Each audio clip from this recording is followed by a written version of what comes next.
The one habit that caused me to gain more than 40 pounds a couple years ago is late night snacking and binging. And I'm not talking about having a meal that's maybe a little bit later because you didn't have time throughout the day to eat, but I'm talking about being done with eating for the day and then constantly going back and forth between where you're sitting in the kitchen and getting more food.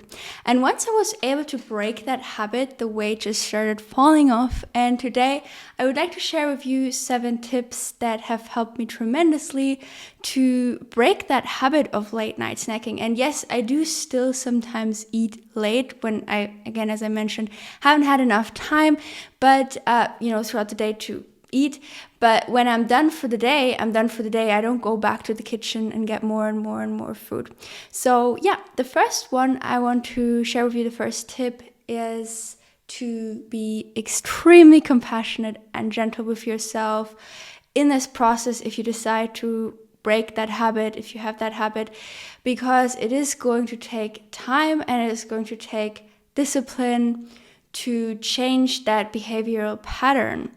And what really helped me here as well was accepting where I was at because of that habit. So, a few years ago, my body was overweight. I was not happy with the way I felt, with my physical health that, was affected by the overweight of my body and also with the looks of my body. So the first step for me was accepting where I was at, accepting what got me here, and also acknowledging, hey, okay, it is this one habit that caused me to get here, but now that I know it is this habit, I can also change it, I can transform it, and I know what I need to do in order to get where I want to go, which is pretty cool because most people in our society don't know how to get to the goal they want to get to. So now that we know, hey, okay, late night snacking could be the cause of where I'm at, then it's really, really cool because we know, okay, now we can change that. And then the second tip that has helped me was becoming aware of the positive consequences when I didn't do it, like when I didn't have a late night snack, but when I actually had my last meal of the day earlier, I became aware, how does this make me feel? How, is my sleep affected by that? How are my energy levels the next day affected by that?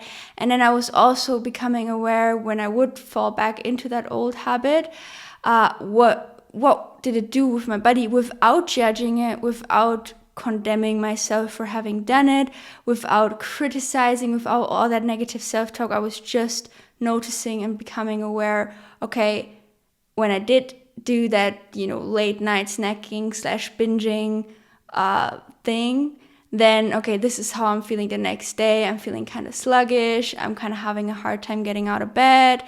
My emotional state isn't as good. My sleep wasn't as deep. I maybe woke up more often throughout the night, which then again affected how I felt emotionally, mentally, physically the next day. So yeah, just noticing it, becoming aware of it, potentially even, sitting down with a pen and a paper and writing it down so that you can really reflect and activate that why power within yourself of why you actually want to change that habit. Because if you don't have a strong why, then it's very unlikely that, we take action, we get into motion, because why would we want to change anything? But if we have a very strong why, which, becoming aware of these positive and negative effects will allow us to have, then, it's going to become a lot easier. The third tip for me was to eat enough throughout the day. So even though, for me, the late night snacking back in the day used to happen a lot when I've already had all my meals, it was typically still that I haven't really been fueling up properly in those meals, which then caused me to do the late night snacking. But then during the late night snacking, I would obviously overeat a lot. And then the next day, again, you undereat because you want to kind of make up for your mistake during the evening. So yeah, it's really, really important.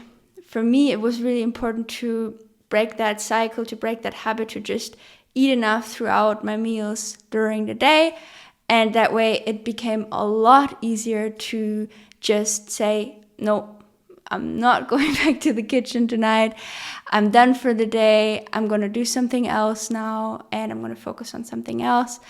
And, something that can be really helpful here is to just track your calories, make sure you're eating accordingly to, your energy expenditure. So of course, if we're in a, bigger calorie deficit, then it's going to be really, really hard to not want to go to the kitchen and snack and eat and even maybe binge.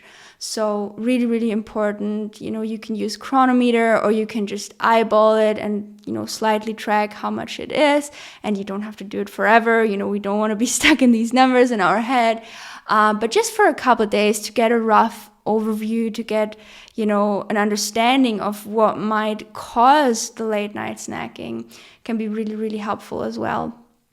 And then fourth tip, another thing that has been really, really helpful for me is to just have my breakfast a little bit earlier, because, if we, get up late, for example, and we have our breakfast late, we maybe fast a couple hours, after getting up, because we maybe have been late night snacking the night before. And then we have our first meal quite late. And then again, it's really, really easy to be in maybe a little bit too big of a caloric deficit at the end of the day, where our body just wants more fuel, more calories. And then, we don't want to have a full meal because we know it's already nighttime. We're going to wind down soon. We don't want to go to the bed with a full stomach. And then we constantly have like small portions, but we go back over and over again because our body still wants calories. And then we might also be in that trap of negative self-talk, and I'm not going to get to my goals anyway. And, all these negative loops that I think maybe not everyone has them with this particular thing, but we all, I guess, have experienced them at some point with something in our life, where we just feel like we're not deserving the goals that we are looking to attract in our life. So yeah, really, really nice to just have your breakfast earlier, just generally have your meals earlier, because what I have found is that willpower and discipline in just decision making is a lot stronger in the first half of the day.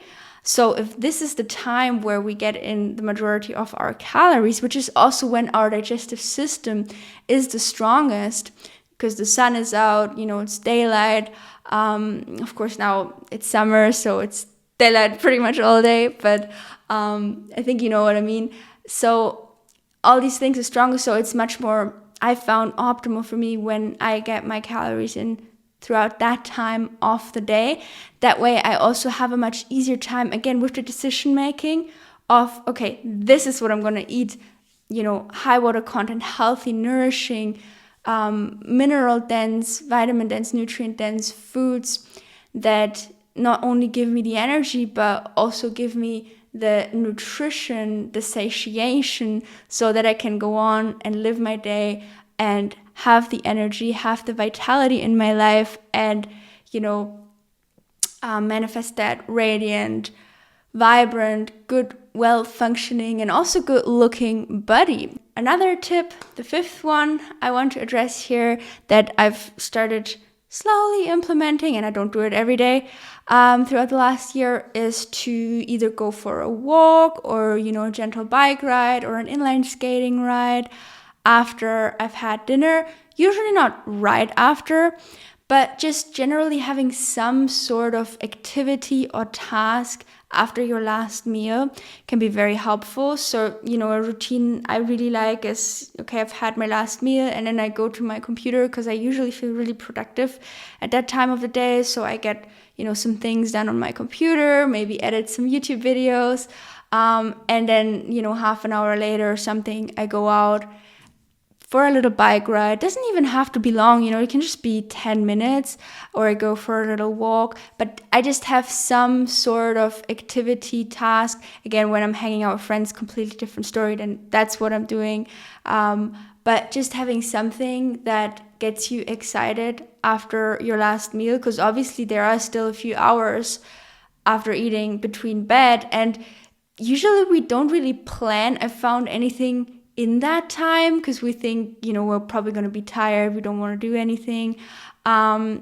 So I think it can be really helpful to have some sort of activity in that time that we're doing, so that way we're not thinking so much about food and we don't try and fill that time up with eating.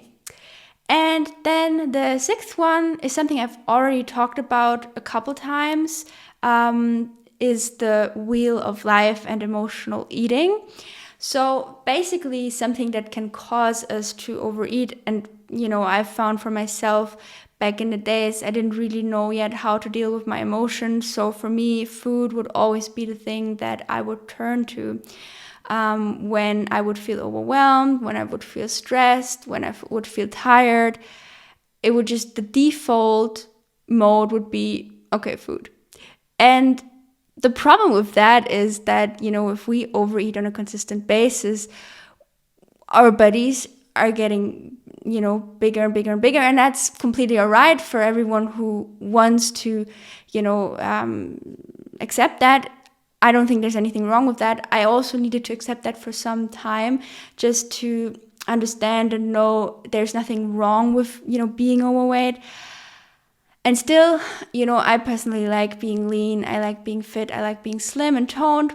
So eventually I started to understand, okay, I need to find new ways to deal with my emotions. And the most important thing here is to look at, hey, what is causing these emotions? And something that has been really helpful for me here is the wheel of life. The wheel of life is a wheel where you can see all the different areas of your life. You have your relationships, you have your living situation, your environment, you have your financial situation. I'm gonna put something in here so you can see it. And then look at that wheel and see which area of this life am I currently maybe neglecting, or where is there maybe a lot of construction side, going on, where I'm not really looking at, hey, let's say, for example, the relationships in your life right now are kind of really suffering, and you don't really feel like you have anyone right now where you can talk with that person about what's going on in your life, and maybe you have a lot of drama, then that would be a construction side to look at and see, okay, how can I make improvements here, instead of just denying that reality and just letting that be on the side, not look at it. And then also all the emotions that arise from that construction side, to constantly push them down with food again, or with whatever. Everyone has their way of dealing with emotions. Again, for me, it has always been, or at least in the past, now I'm learning to find new ways, but it has been food. So if you're struggling with emotional eating, then it can be really helpful to see, okay, what can I do about this? And then the last one is just a very basic one you've probably also heard me talk about, but it's just always a good reminder to hear, and that is to increase carbohydrates, because that can also, cause wanting to go to the kitchen all the time, wanting to snack all the time, is just when we're undercarb. And again, we might still get enough calories, but it might just be from the wrong source. Not wrong source, we still need fats and proteins. It's just, the majority of our bodily functions are fueled by carbs, by glucose. So if we decrease the dietary fat intake, we decrease the protein intake to about 10% or less, which is what I'm doing, and we increase carbohydrates, we focus on the fruits, we focus on, potatoes, sweet potatoes, whatever we have available, even rice and quinoa and all that stuff, then we're gonna start feeling more fueled up, and then the likelihood of us eating late at night is going to be smaller. And if you want to see what a day like that, with increased carbohydrates looks like for me, then make sure to check out this What I Eat in a Day video. And I wish you a wonderful day.